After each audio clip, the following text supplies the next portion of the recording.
ज़हरा पाक दी शादी दे वक्त जेड़े पत्तर फलकां ते तूबा गिराए एहसान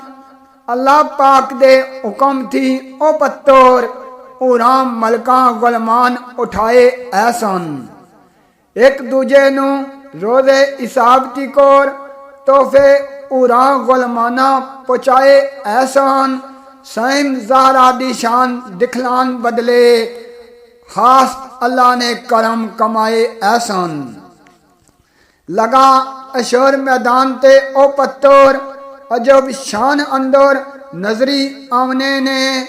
हुबदार जिन्हें ओसन सईदा दे उन्हां ताई ओ पत्तर पकड़ावने ने नाम होवेगा हर एक रुके ते आपे विच हथां आउंदे जावने ने ओसन जिन्हां दे हथां विच ओ रुके डेरे जनता उन्हां ने लावने ने बुज़ जिन्हां दा होवेगा नाल ज़हरा सीधे विच जहन्नम पहुँचावने ने साइमजियां दे अशर मैदान अंदर मुल ज़हरा दी मदा ने पावने ने साइमजियां दे अशर मैदान अंदर मुल ज़हरा दी मदा ने पावने ने।